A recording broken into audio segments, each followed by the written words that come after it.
ये सन 712 का साल था जब मोहम्मद बिन कासिम ने सिंध में कदम रखे। माना जाता है कि हिंदुस्तान में इस्लाम की आमद तभी से हुई, लेकिन भारत में इस्लाम का रिश्ता तलवार से नहीं, कारोबार से बनना शुरू हुआ था। मोहम्मद बिन कासिम के आने से करीब 100 साल पहले हिंदुस्तान में पहली मस्जिद की बुनियाद पड़ी। करीब 1400 साल पुरानी वो मस्जिद अभी तक कायम है, याद दिलाती हुई कि हिंदुस्तान में कितनी तहजीबों, कितनी आस्थाओं का पानी आता जाता बसता रहा है। आज भारत मां के झोले से केरल की चेरामन जुमा मस्जिद।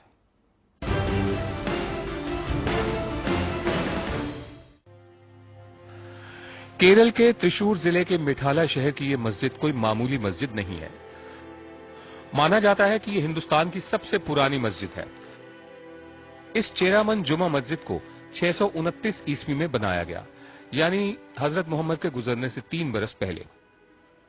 सवाल है कि पूरा हिंदुस्तान छोड़कर सुदूर केरल के सुदूर इलाके में यह मस्जिद कैसे बनी।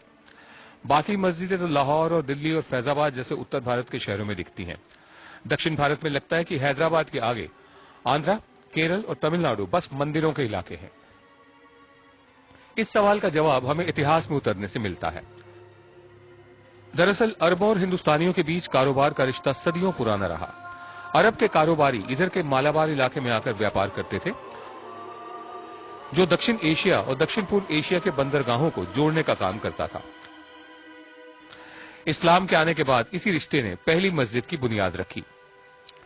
कहा जाता है कि यह पुराना बौद्ध मंदिर था जिसे तोहफे में अरब के लोगों को दे दिया गया। कहानियां और भी हैं।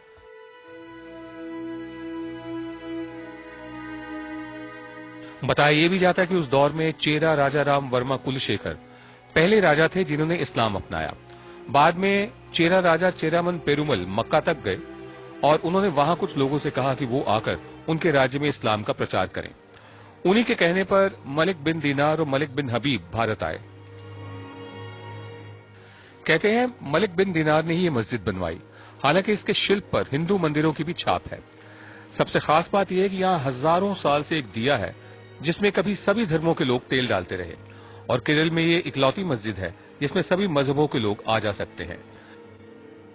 यानी हिंदुस्तान की पहली मस्जिद चेरामन जुमा मस्जिद अब तक अलग अलग आस्थाओं को जोड़ने का काम कर रही है।